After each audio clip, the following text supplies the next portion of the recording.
What's up guys, this week's Champion Trends feature Tristana, Renekton, Corky, Janna, Yasuo, and Lucian. I'm Lindsay Geektron with Zam Network, and this is LolKing's League Trends. Let's dive into Summoner's Rift. This week, the increase in pick rates have Tristana up first, with Skarner, Caitlyn, Gragas, and Morgana following up. Tristana has been hopping onto the Rift quite a lot lately after the 4.10 patch changes to the marksman items.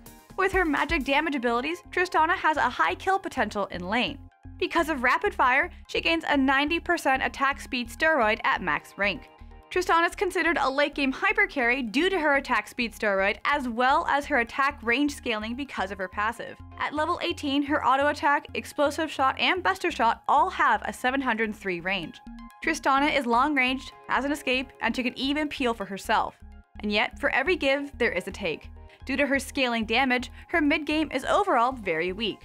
Rushing a Bork can make it a little better, follow that up with an IE, and the Meglin Gunner can transition into the late game just fine. The issue with Tristana is that she can't control her minion wave. Because of Explosive Shot's passive, Tristana will always push the lane, which may put her in danger of being caught out. We'll most likely still see more of this wee yordle as she shoots her rockets around the Rift. Champs on the decrease in pick rates this week unsurprisingly have Nidalee at the top of the list, down over 8% from last week. Lucian, Twitch, Ezreal, and Renekton trail behind.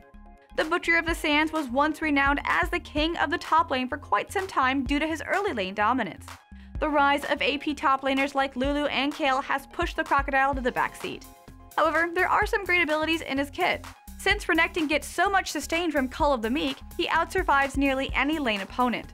Slice and Dice gives him mobility, poke, and an escape without taking too much damage. Even against ranged champions like Ryze, this gives Renekton a way to trade. Yet even though his kit is sound, a reason why Renekton may have dropped off lately may be due to the rise of top lane teleport. If a Renekton was to take Ignite over TP, he would have the ability to kill other top laners who maybe chose Flash TP. Additionally, the nerf to Randuin's Omen has hurt tanky top laners overall. The removal of the slow really hurt melee top laners who only have one way to reach the backline. This means that champions like Renekton and Shyvana will get kited easier and won't be able to catch up to their targets. But generally speaking, Renekton is probably the safest blind pick top laner, and he still has the potential to bully out everyone.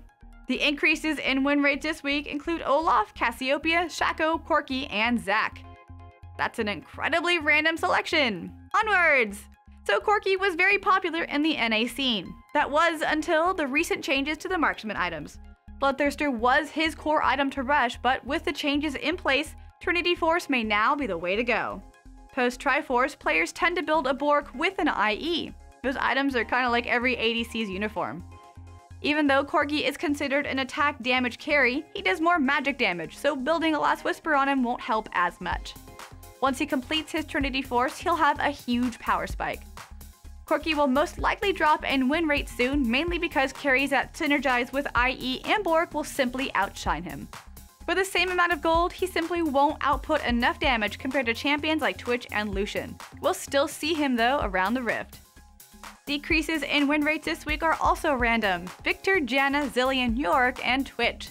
Janna has been an underwhelming support for the entirety of Season 4. Even with the addition of the new support item Ardent Sensor, Janna shows no dominance in the support role. Ardent Sensor grants a target of your heal or shield a 25% attack speed increase for 6 seconds. For those keeping score at home, this means that at max rank, Janna can give your carry over 50 attack damage buff with a shield and a 25% speed steroid. As great as that all sounds, it's essentially all she can do in lane. She shields you and then she kinda watches you do all the work. She can disengage and create peel with her Howling Gale and Monsoon, and yet, when it comes down to it, she's simply outclassed by other supports like Thresh or Nami. Her win rate will continue to fall, like my dollars into the in-game store.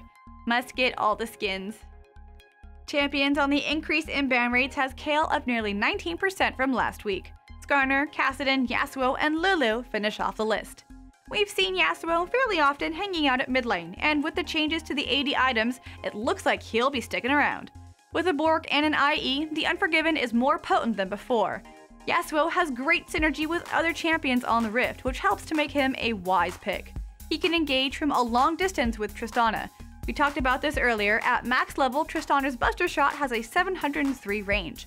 She can hit the front line and knock them into the back line, at which point Yasuo can ultimate into the carries.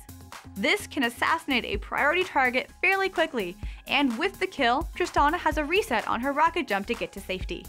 Yasuo is also a great counterpick to many champions. LeBlanc's nerfs made Yasuo a safer blind pick. His wind wall can block any incoming projectiles like Gragas barrels or Ace in the Hole.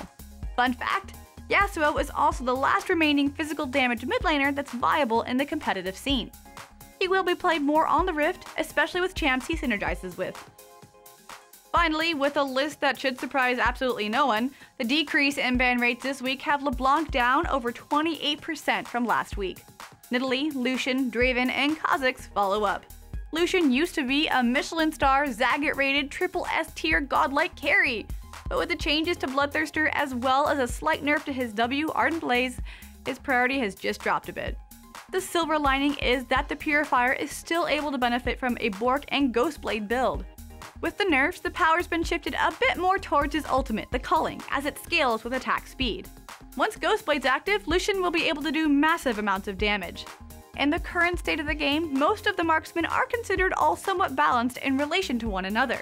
Lucian is not as good in siege compositions as before, since he won't likely build Trinity Force. However, his passive will still help him take down towers, which in turn helps to make him a viable pick, and a pick we'll be seeing around the Rift for weeks to come.